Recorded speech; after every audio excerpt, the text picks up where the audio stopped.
પંચાયતમાં એવું કહેવામાં આવે છે કે મને પૂછ્યા વગર સોસાયટીમાં કોઈ પણ ગ્રાન્ટ ફાળવવી નહીં. હજી મેં ગઈકાલે જ સોસાયટીનો ટેક્સ ભર્યો છે. તો શું અમે તમારા માટે ટેક્સ ભરીએ છીએ? આ વિસ્તાર તમારો છે. આ જિલ્લા પંચાયતનો જે બી સદસ્ય હોય એ સમજી લે. આવી ગેરવર્તણૂક હવે અમે ચલાવી લઈશું નહીં. જ્યાં સુધી અમે લોકો શાંત છીએ, સોસાયટીના રહીશો શાંત છીએ, ત્યાં સુધી ઠીક છે.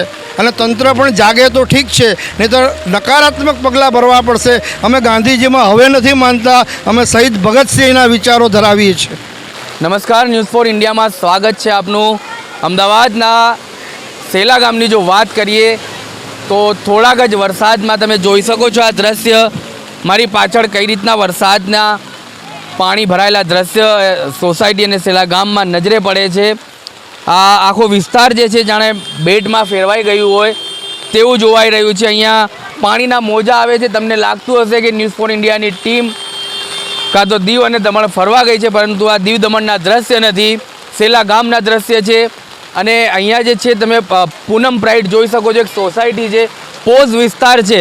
અહીંની જો બંગલોઝની કે ફ્લેટની સ્કીમની વાત કરીએ તો 5-5 કરોડ, 2-2 કરોડ, 3-3 કરોડની કિંમતના ફ્લેટ અને સ્કીમો આવેલી છે.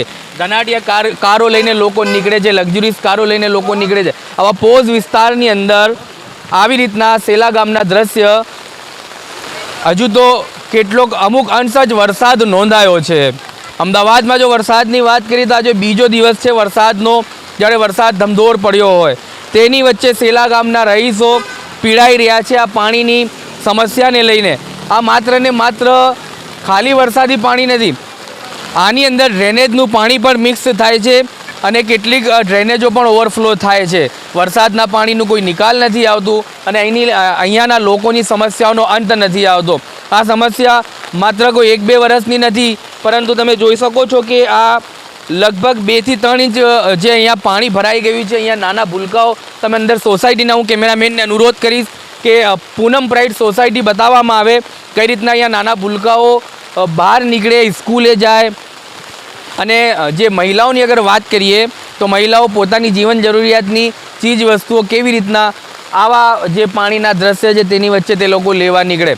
સરકારોની જો વાત કરવામાં આવે તો ભારતીય જનતા પાર્ટીની સરકાર કોર્પોરેશનથી લઈ જિલ્લા પંચાયતથી લઈને દિલ્હી સુધી તેની સરકાર છે. વિકાસના દાવા અહીંયા પોકળ નજર આવે છે. વિકાસની જો વાત કરનાર ભારતીય જનતા પાર્ટી પાછલા લોકસભા ઇલેક્શનની અંદર જોવા જઈએ તો ઘણી વિકાસની વાતો હતી. આ એ જ જનતા છે જે ભારતીય જનતા પાર્ટીના મતોથી જીતીને આવે છે. ભારતીય જનતા પાર્ટીના વોટ ગુજરાતમાં બી સરકાર બનાવે છે. આ જ લોકોના વોટ જે છે દિલ્હીમાં પણ સરકાર બનાવે છે અને ગુજરાતમાં પણ સરકાર બનાવે છે. પરંતુ હાલ તેમની સમસ્યાઓનું સમાધાન કરવા અહીંયા કોઈ આવતું નથી. આવા જ વરસાદની અંદર અને આવી પાણીની અંદર જો ઇલેક્શનનું કેમ્પેનિંગ હોય અને નેતાઓ, પ્રતિનેતાઓ, તેમની આખી ટીમ આવતી હોય ત્યારે તેમને આ લોકોની સમસ્યાઓનું જો નિરાકરણ કઈ રીતના લાવવું તેની ખબર પડે. પરંતુ હાલ ચૂંટણીઓ ખતમ થઈ છે, પોતપોતાના કામે લાગ્યા છે નેતાઓ, અને પ્રજા અહીંયા પીડાઈ રહી છે. સીધા અમે એક એક કરીને સોસાયટીના રહીશોથી વાત કરીશું કઈ રીતનાની સમસ્યાઓનો સામનો કરવો પડે છે, કેટલાક લોકો અહીંયા પીડાઈ રહ્યા છે અને આ સમસ્યા કેટલાક વર્ષોથી છે. જો શાંતિ એશિયાટિક સ્કૂલની વાત કરીએ તો અમદાવાદની નામાંકિત સ્કૂલ અહીંયાથી 500 મીટર જ દૂર છે. ત્યાં આજે આ પાણીના જે વરસાદને અને પાણીને ભરાવાને લઈને સ્કૂલોમાં પણ, શાળાઓમાં પણ રજા રાખવામાં આવે છે. તેવા દ્રશ્યો કોઈકવાર સામે આવે છે. સીધા એના રહીશોથી વાત કરી જો કેટલા વર્ષથી આ સમસ્યાઓનો તમને સામનો કરવો પડે છે. તમારું નામ અને પરિચય? મારું નામ છે તુલસીભાઈ ડાભી, એક ચેરમેન AMTS. કેટલા વર્ષોથી તમે પીડાઈ રહ્યા છો સમસ્યાથી? આમ તો અમારી આ સોસાયટી પૂનમ પ્રાઇડ સોસાયટી 2011માં બની છે. 2011માં બની છે. અમે રહેવા આવ્યા લગભગ 4-4.5 વર્ષથી. અમને એમ હતું કે અહીંયા ખૂબ અલ્ટ્રા મોડર્ન રહેવાની મજા આવશે, એટલે અમે આંબાવાડી વિસ્તાર જેવા સારા વિસ્તાર છોડીને અહીંયા આવ્યા. પરંતુ અહીંયા આવ્યા પછી ખબર પડી કે અહીંના જે પણ મારી દ્રષ્ટિએ બિલ્ડરો છે, આજે પણ હમણાં પરમ દિવસે અમે અહીંયા પંચાયતમાં ગયા હતા. પંચાયતવાળા કહે કે ભાઈ આ અમારા જ્યુરિડિક્શનમાં આવતું નથી, આ બધું અવડામાં આવે ને કોર્પોરેશનમાં આવે. કોર્પોરેશનવાળા એમ કે પંચાયતમાં આવે. તો આજે અમારી સ્થિતિ એવી છે કે ગમે ત્યાં રજૂઆતો કરીએ છીએ, પરંતુ એકબીજાને ખો આપી અને આ પરિસ્થિતિનું નિર્માણ અમને થયેલું દેખાય છે. સવાલ એ છે, અમે થોડાક ઊંડાણપૂર્વક આમાં અભ્યાસ કર્યો અને એમાં સેજ જોવાનું પેલું એ કર્યું કે ભાઈ સાચી પરિસ્થિતિ શું છે. તો આજે અહીંના રહીશોને જાણીને આશ્ચર્ય થશે અથવા બીજા શહેરના લોકોને આશ્ચર્ય થશે, આજે પણ અહીંયા વોટર સુએજ ટ્રીટમેન્ટનો કોઈ જ પ્લાન નથી ઔડા દ્વારા કે નથી કોર્પોરેશન દ્વારા. કોઈ જાતની ડક લાઇન જે ડ્રેનેજ માટેનું કે કોઈ જાતની પમ્પિંગ સ્ટેશન અહીંયા આવેલા નથી. સવાલ એ છે કે કોઈ પણ પ્રકારની ટીપી ફાઇનલ થાય તો આ પ્રમાણેની સુવિધા પ્રજાને આપવી જોઈએ, પરંતુ આ સુવિધાનો ખૂબ અભાવ છે. ત્યારે પણ રજૂઆત કરીએ તો બસ હવે થઈ જશે 2 મહિનામાં, 4 મહિનામાં, 6 મહિનામાં. આજે 4 વર્ષના વાણા વાયા છે તોય છતાં આ પરિસ્થિતિ છે. મને લાગે છે કે અત્યારે આ વરસાદનું માત્ર પાણી નથી, આની સાથે મેનોલ પણ બધી ચોકઅપ છે. છેલ્લા 6 મહિનાથી અમે રજૂઆત કરીએ છીએ કે ભાઈ આગળ તમે કોઈ જાતની ડકલાઇન જોડી જ નથી, અને અહીંયા શાંતિપુરા પાસે જે પણ કોર્પોરેશને લાઈનો જોડી છે એ પણ છેલ્લા 1.5 વર્ષથી બેક મારે છે પાણી. તો આ પાણી તો બેક મારવાનું જ છે. આજે કોઈ ખેતરમાં કે કોઈની જગ્યામાં આજે પ્રાઇવેટમાં તમે પાઇપ નાખી દો તો આજે કેટલો દિવસ ચાલવાનું છે, એ આજે એનો વિરોધ કરવાનો છે. તો વિરોધના ભાગરૂપે આ પાણી એ લોકો ગટરો બધી બંધ થઈ ગઈ છે અને એના ભાગરૂપે આ પાણી બધું બેક મારે છે. એટલે માત્ર વરસાદી પાણી નથી, આમાં મેનોલનું પણ પાણી છે, બધી જ ડ્રેનેજનું પાણી છે. તો આજે મને લાગે છે કે આ તો જેમ કીધું કે બાજુમાં સ્કૂલ છે, અહીંયા સ્કૂલ તો નાના ભૂલકાઓ બાળકો આજે સ્કૂલે જતા હોય તો આજે વિચાર કરો કે આમાં એપિડેમિક અહીંયા રોગ થવાનો, સ્કિન ડિસીઝ થવાના પ્રોબ્લેમ છે. તો આજે દવાના આની સાથે અહીંયા અસંખ્ય દવાખાનાઓ પણ ખુલી ગયા છે. એનું કારણ આ છે કે તાત્કાલિક આ લોકોને દર્દીઓ મળી જાય છે. તો આજે વહેલી તકે અમે સરકારમાં રજૂઆત કરવાના છીએ. ઉપર પણ જ્યાં સુધી લાગે વળગે ત્યાં સુધી સત્તાધીશોને અમે કહેવાના છીએ કે હવે આ દિશામાં કંઈક નક્કર પગલાં ભરો, અને જે પણ નવા બાંધકામો થાય છે એ બાંધકામો કેમ અટકે, એને બિલ્ડિંગ પરમિશન ના અપાય, એને રોકાય, અને જેને આપેલી છે અને જે લોકોએ ગેરકાયદેસર કનેક્શનો કરેલા છે એનો તાત્કાલિક એ ગેરકાયદેસર કનેક્શનો દૂર કરવા જોઈએ, એની સામે સખ્ત પગલાં ભરવા જોઈએ. તો જ મને લાગે છે આરોગ્યની દ્રષ્ટિએ, કોર્પોરેશનની દ્રષ્ટિએ, ઔડાની દ્રષ્ટિએ અહીંયા સુવિધા જે અભાવ છે એમાં કંઈક સુધારો થાય એવું મને દેખાય. જી, ચોક્કસથી કડક પગલાં લેવા જોઈએ. જો બિલ્ડર તરફથી કે કોઈ પણ સ્કીમ તરફથી અહીંયા ગેરકાનૂની જે ડ્રેનેજના કનેક્શનો જોડવામાં આવ્યા હોય તો તેના પર કડક કાર્યવાહી કરવામાં આવે. ઔડા હોય કે કોર્પોરેશન હોય, તમામના જેટલા પણ અધિકારીઓ છે તે લોકોને અહીંયા વિચારવું જોઈએ અને એમની સમસ્યાઓનો અંત લાવવો જોઈએ. હું આ સોસાયટીનો રહીશ છું, પૂનમ પ્રાઇડ સોસાયટીમાં રહું છું. ગઈકાલે જ મારી નજર સમક્ષ 2 નાની ભૂલકીઓ આ વિસ્તારમાં ડૂબતા અમારે બચાવવી પડી. આવી નાની બાળકીઓ સ્કૂલે જતી હોય, એમના દફતર પલળી જતા હોય, એ ડૂબી જતી હોય, એમને બચાવવી પડતી હોય તો આ તંત્ર શું કરી રહ્યું છે? મને જાણવા મળ્યું છે કે જિલ્લા પંચાયતના કોઈ સદસ્ય દ્વારા પંચાયતમાં એવું કહેવામાં આવે છે કે મને પૂછ્યા વગર સોસાયટીમાં કોઈ પણ ગ્રાન્ટ ફાળવવી નહીં. હજી મેં ગઈકાલે જ સોસાયટીનો ટેક્સ ભર્યો છે. તો શું અમે તમારા માટે ટેક્સ ભરીએ છીએ? આ વિસ્તાર તમારો છે. આ જિલ્લા પંચાયત જે બી સદસ્ય હોય એ સમજી લે. આવી ગેરવર્તણૂક હવે અમે ચલાવી લઈશું નહીં. જ્યાં સુધી અમે લોકો શાંત છીએ, સોસાયટીના રહીશો શાંત છીએ ત્યાં સુધી ઠીક છે, અને તંત્ર પણ જાગે તો ઠીક છે, નહીં તો નકારાત્મક પગલાં ભરવા પડશે. અમે ગાંધીજીમાં હવે નથી માનતા, અમે શહીદ ભગતસિંહના વિચારો ધરાવીએ છીએ. જી, ચોક્કસથી શહીદ ભગતસિંહના વિચારો ધરાવે છે. ગાંધીજી ત્યાં માર્ગે તો આ લોકોએ ઘણી રજૂઆત કરી પણ તેમની રજૂઆતનું નિરાકરણ કાંઈ થયું નથી, અને હવે તે લોકો ઉગ્ર આંદોલન તરફ જવા ઈચ્છે છે. અને તાલુકા પંચાયત હોય, ઔડા હોય કે કોર્પોરેશન હોય, તમામને તે લોકો જે આવેદન આપવા માંગે છે અને રજૂઆત કરવા માંગે છે. હિસાબે પણ અસર થઈ શકે, ગેરકાયદેસર બાંધકામ થયેલા છે એના હિસાબે પણ અસર થઈ શકે. એટલે આ પાણી ભરાતું એવું લાગે છે, કેમ કે અહીંથી સવારે સ્કૂલ હોય તો સ્કૂલના છોકરાઓ નીકળી નથી શકતા. તાત્કાલિક કામ કરવાનું એ કરે. દરેક તંત્રને અમે એક અપીલ કરીએ છીએ, બરોબર છે, કે આગળ આમાં પગલાં લે અને તરત કામ કરે. જી, ચોક્કસથી આગળ આમાં પગલાં લે અને તરત કામ કરે. હવે અહીંયા નાના ભૂલકાઓ છે, નિશાળે શાળાએ જતા બાળકો છે, તેમનાથી વાત કરીશું. બેટા, અહીંયા તમે આવી જજો, કારણ કે આપણે રસ્તો સાઈડમાં મૂકીને આપણે વાત કરીએ કે કઈ રીતના તમે આ હાલાકીનો સામનો કરી રહ્યો છે. આજે શાળાએ નથી ગયા, જો સન્ડે છે, પરંતુ આવી જ પરિસ્થિતિ જો રોજે રોજ હોય તો તમે શાળાએ પણ ના જઈ શકો. હા, શાળાએ જવાનું મન નથી થતું, કારણ કે આવા જવામાં બહુ તકલીફ પડે છે. આ પાણી ભરાઈ જાય છે તો 2 વ્હીલર હોય કે 4 વ્હીલર તો એ બહુ તકલીફ પડે છે, અને આ સમસ્યાનું અંત નથી આવતું અને પરમનન્ટલી એક હલ શોધવો જોઈએ. પરમનન્ટલી આ સમસ્યાનો એક હલ શોધવું જોઈએ, કારણ કે બહુ પાણી ભરાય છે અને આખા અમે 2 વ્હીલર હોય કે 4 વ્હીલર પણ આખું પલળી જવાય છે. સોસાયટીની સામે બહુ પાણી ભરાય છે અને આનો પરમનન્ટલી હલ તો નીકાળવો જ જોઈએ.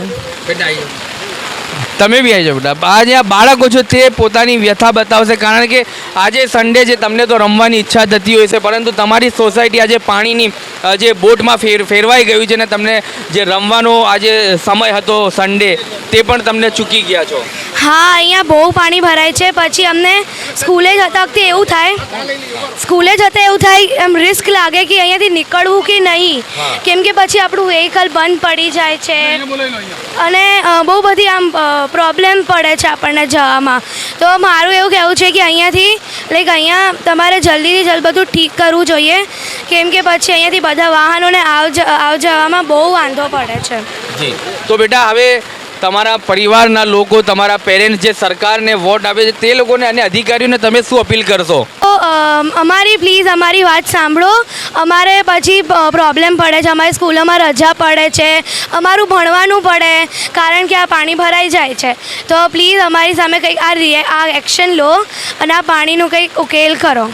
ચોક્કસથી આ બાળકી અધિકારીઓને અપીલ કરી રહી છે, તે લોકોને વિચારવું જોઈએ.